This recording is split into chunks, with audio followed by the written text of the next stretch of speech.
Let's go. It's time. We're here. The main event that we all been waiting for. UFC welterweight championship bout. Kamaru, the Nigerian Nightmare Usman, going up against Jorge Gamebred Masvidal.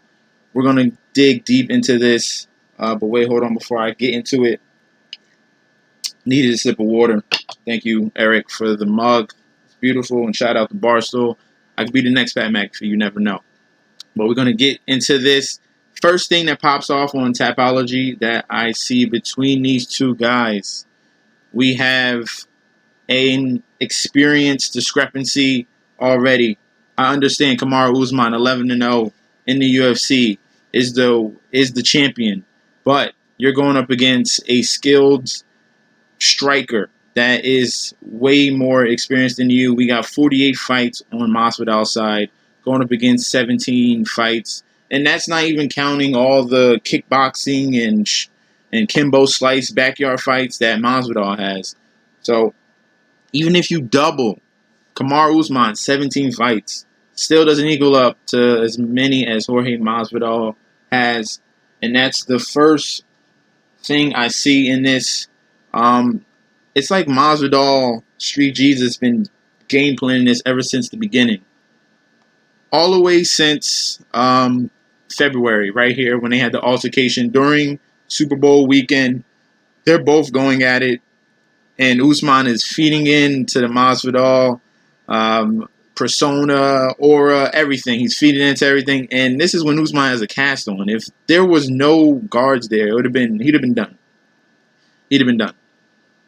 And this is the mind games that Masvidal plays. He did it against Ben Askren.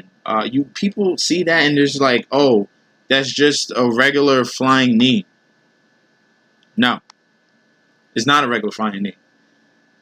Jorge Masvidal planned that 2 days before, even prior, because he's watching video of Ben Askren and he's seeing that he leads with his head going down for takedowns, and that's all Ben Askren does is takedown. He's a very good submission artist. As you see right here, he's practicing the flying knees.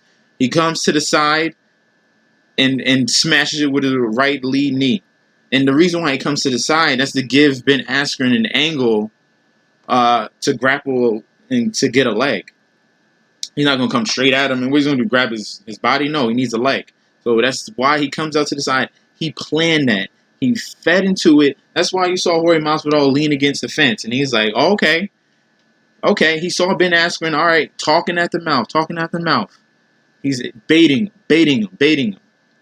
Goes to the side, smashes him with a knee. That was not a freak accident. That was mind games. Jorge Masvidal is known for that. And if you think that was a fluke, it's not. He's done it against Cerrone. He's done it against Darren Till. Another factor in this fight is that it was on, people love to say 6 day notice, and everyone's smashing Usman. Just freaking showbiz, whatever your freaking name is. You just put $2,000 on Usman. We'll see who's the better man. I got Masvidal. I'm saying it right now. I got Masvidal. We'll see who's the better man. I'll shoot you this video myself, okay? And we'll see who wins. All right, I'm not putting 2K when my girl killed me, but I'll put something down. Shit, 2K. But going back, Masvidal in the 6 day notice, that's nothing for him. He's been in so many fights, 48 plus fights. His first fight, he was at McDonald's. Kimbo Slice calls him up, and he goes into the dude's backyard and beats up an undefeated Ray in bare knuckle fighting. He is always ready, Masvidal. He's up at 4 a.m. That's the time that he trains. That's the time that they probably, around that, they're going to wake up and get ready for the fight. He's already in that mode. And he's feeding into, Usman is feeding into Masvidal's game.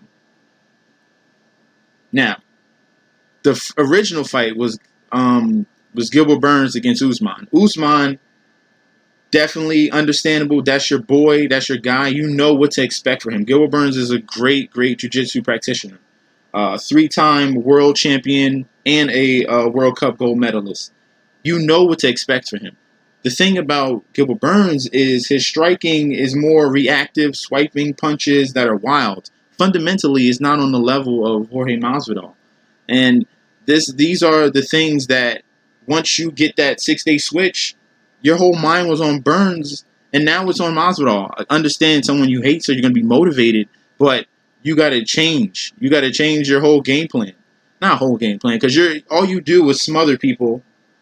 You smother your opponents, get them against the fence, try to keep it in close range, and you got a great power shot to the body. You use that against Colby Covington, and you saw that really affected him. A boxer like Masvidal is going to see that coming, okay? And you like to do that, rinse and repeat. Smother, keep it close, take him down. Smother, keep it close, take him down. I think Jorge is ready for this. He's been playing this game ever since February. I understand, hasn't been in a full camp, but he knew before the fight, he knew that the potential was between you two. He practiced for you two. It got cut off a month ago, but he still was training 3 days a week.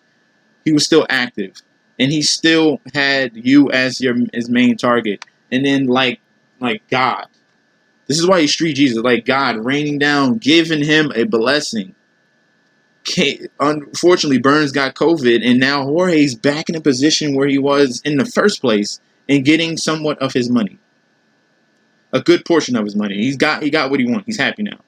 It's like it's perfectly set up. Now everything, it took 17 years for him to get into this position, and it feels like obviously nothing's supposed to go like perfectly for Masvidal, but in Masvidal fashion, this fits for him. He comes in, he's a street fighter, and he gets this opportunity for a title shot with 6 days notice. That's totally Masvidal. That's the perfect ending for this. 17 years, you finally get your first title shot, and it's perfect that it happens this way. All right. Another factor, last but not least, is that Bo Nickel is going to be is his corner man on his side. He's been training with Bo Nickel, an elite collegiate wrestler from Penn State. Daniel Cormier already said it on his podcast. He even tried to sign him for his camp. Bo Nickel is a very dangerous wrestler, and Cormier said he's a better wrestler than Usman, and he's bigger than Usman. So this is why I'm telling you, Masvidal is playing mind games with you. And then you go on ESPN and talk about that you copied him. You copied him.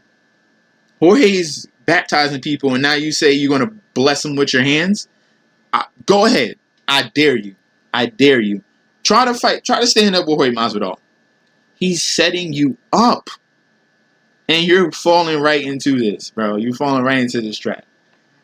And even if he loses, okay, that's fine. Fine by me. This dog, this plus 220 dog that I got is going to fight for my money. I wouldn't even be mad if he lost, all right? Jorge Masvidal is there for us, for the underdogs. Please beat Kamaru Usman, all right? That's all I got for you guys today. Very passionate about Jorge Masvidal. He just gets you sucked in. It's just his aura, the way he carries himself. He's just a pretty cool figure in MMA right now, and I think he deserves this shot against Kamaru Usman. And I see him winning. And that plus 220, it was like minus 275 I seen on DraftKings for Kamaru, and it's slightly going up. I can't. He shouldn't be a plus 220 underdog, Masvidal. He shouldn't be. I understand with not that much of a camp, but he's been preparing. You guys didn't know he's been preparing. Dustin Poirier came out and said he's been training with other wrestlers than Bo Nickel. Like, he hasn't taken a day off. All right, he's got to cut the weight. He's going to make that, and I'm going to go against the grain, against what everyone else says, and they're all on that Usman train. I'm on the public side, yo. Public side with Jorge Masvidal. Thank you guys for tuning in. Don't forget to like, comment, subscribe to my channel. Follow me on Instagram and Twitter at MessNSD. And I'll try to see you guys tomorrow. But if not, enjoy the weekend. Enjoy UFC 251. Peace out.